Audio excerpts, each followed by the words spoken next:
Thank you very much. Appreciate the opportunity. It's good to be with you again. And do want to say to begin with how much I appreciate the fact that you're taking time to do this. I can personally think of no other work that's more important. I'm a little bit biased in that regard, but I do want to thank you for that, and I hope that the information I provide is helpful. And please feel free to stop me anywhere in the presentation and ask questions, although I've reserved a period at the end for question and answer as well.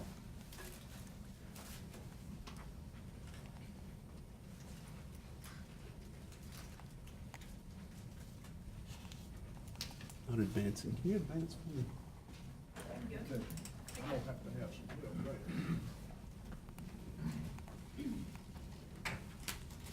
I think my batteries went dead.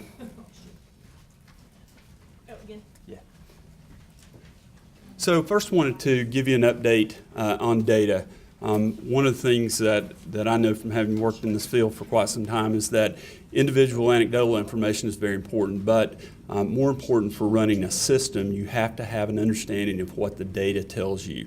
It is not a be-all, end-all, but it is something that I find very important and really start every conversation with.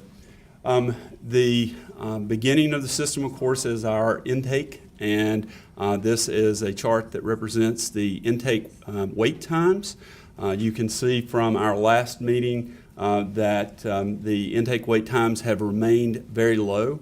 They run in the 8-second range. I would tell you in all transparency that we did have an instance last weekend where call times went up to about 5 minutes. That was a technology glitch where our calls were sent to all but one queue. And so it reduced the number of people available to take calls, but that was discovered and corrected very quickly. And we have maintained the average wait time very low. The caseload averages per region, this is something that we watch very closely. As you are aware, last time we talked, this was at 21.8 on average. This is the average caseload per caseworker in these regions, and you can see that there are pretty widely varying caseloads depending on where you are. Now let me explain to you why that is. We've really been focused on trying to get additional staff into regions 13 and 15 in particular, because that's where we have our highest turnover and we have the most cases coming in, which is a very difficult combination together. You'll see the line there. That's the red line is indicative of the governor's goal by 2017 to have us at 1 to 15 cases per caseworker, which is getting to the national standards.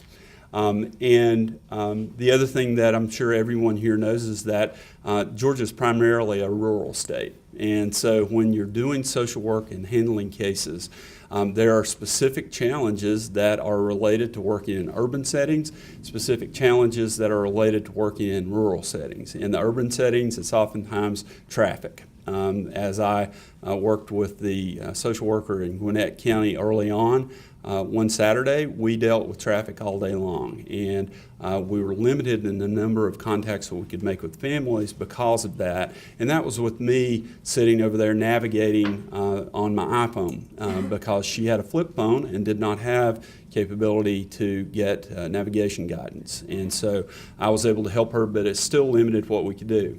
The limitation in rural areas is around distance traveled. And so you may travel in some counties up to an hour before you can get from one visit to another. And so there are unique challenges, both urban and rural. The good news about these caseloads is that they're coming down. The overall average statewide is 21.9. That's a 0.7 case per worker drop. What you need to know about this is that the 175 caseworkers that were authorized in the last budget and the 103 caseworkers that were authorized by the governor outside the normal budget process recently are almost all filled. The positions primarily that we're recruiting for now are backfills of turnover, and so that remains a challenge for us. What we're doing in the counties that have staffing challenges is to have hiring fairs. We have perfected a process where we actually do on-site conditional hiring. So we will interview the person, look at their credentials, and evaluate them for appropriateness for the job, and offer them conditionally a job based conditioned upon getting a clean background check and reference checks. We did that most recently in Gwinnett County and hired 10 in one day. That's good news. The other part of this, of course, is once you hire a person, unless some odd reason they have already been through our training series, they have to go through training.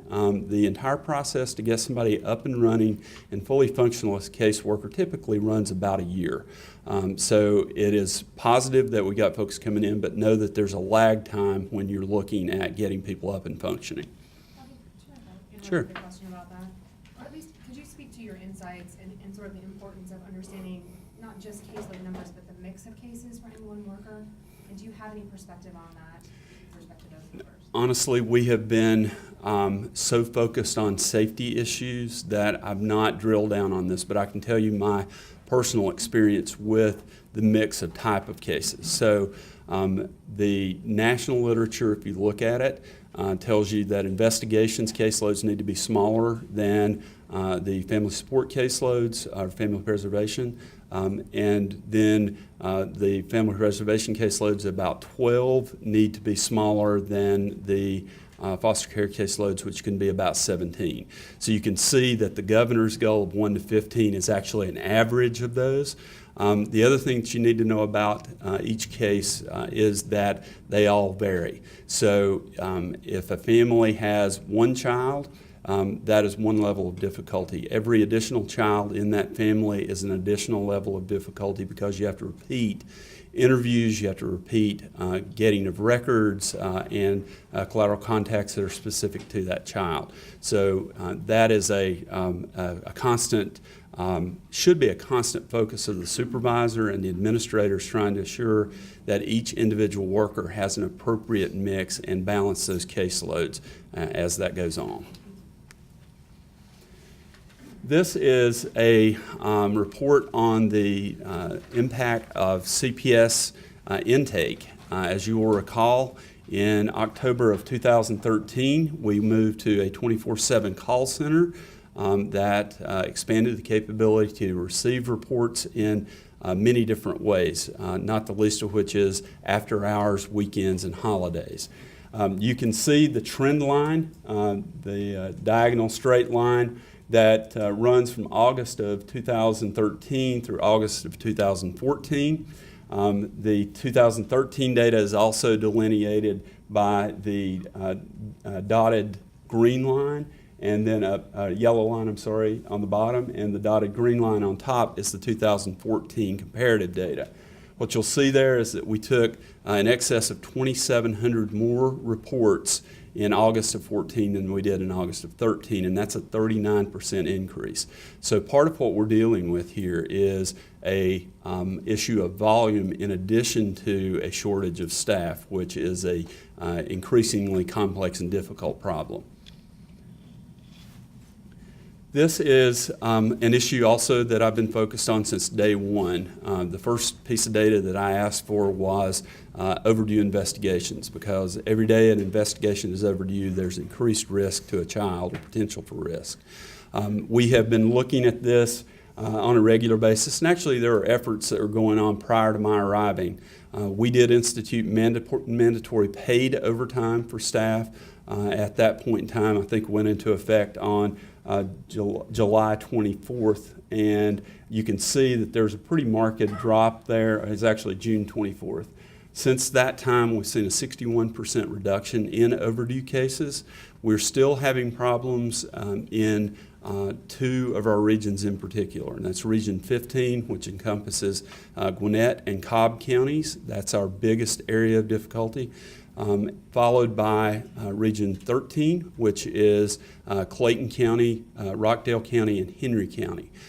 So we are doing some special things in those areas. We have reduced the mandatory pay to overtime in a statewide sense, but have focused that on the areas that are having the greatest deal of difficulty with overdue cases. So we're continuing that. We have designated staff from each region that will be serving in those regions temporarily. And in addition, we are hiring part-time retired staff as well as using PRN or as-needed staff from staffing companies. This is in response to a question I think that Senator Miller asked the last time we were talking about these issues. So you see all the reports that come in and you wonder what the disposition of those are. So when you get a report, you either accept it for investigation or you say that it is not something that rises to the level of abuse or neglect, and you do not investigate that. You look at from August of 2011, this is right after the beginning of the governor's term. We were accepting about 74.6% of all reports that came in, either as an investigation or family support case. Currently, we are accepting 78% of cases that come through that line. So we're relatively consistent. There has been an increase, and this really leads me to ask further questions, which I cannot answer today, about are we unnecessarily screening some cases in that we don't need to. The implication there is twofold. If you screen a case in for investigation or family support that does not rise to the level of maltreatment, what you have done is unnecessarily subject a family to the intrusion of the state in their family's life. The other thing that you do is that you tax resources that are already scarce. And so we want to be certain that we're looking at these cases with a good lens to assure that we're allocating resources to those cases that actually need it and not intervening in families' lives that don't need our assistance. Bobby? Yes. How do those numbers compare to the other states around the percentages? Like is 74% really pretty average? Is 78 is really high? Or? I haven't looked at this comparatively in a while. Heather, my experience in North Carolina was about the same. We were around 70% acceptance rates. I think this also is an indicator that is very much impacted by publicity around cases that have gone badly wrong. You have workers that see the coverage around this, have a great deal of concern themselves around assuring that children are safe. And so oftentimes this causes a thumb on the scale toward accepting investigations when otherwise we might not. So we're looking at that and we'll continue to look at that. I think because of the difference between states also and what they accept and do not accept, what their state law calls for, to compare and rely on comparisons from state to state probably is not the best way to look at it. So looking historically, making sure that we're screening these correctly is probably the best way to go about it. This, and I apologize for the darkness of this, I think this might be better viewed on your handout. This is a comparison of cases that are substantiated and unsubstantiated. So I've given you a look at the total number of reports that we've received, which you know is way up. I've given you a look at those that are accepted for investigation, 78% of them in the most recent month. And this is a look at substantiated versus unsubstantiated cases. What you'll see here is that the number of cases substantiated during this period, which is from June of 13 to present, we have ranged from 53%, I think, to 65% substantiation rates, which is about average in my experience. Of course, the blue line below that, the blue part of the bar, is indicative of the unsubstantiated cases in any given month. The fluctuation here looks about right to me in my experience. We continue to look at these to assure that we're doing that using quality assistance reviews, and we look at those on a regular basis across the state.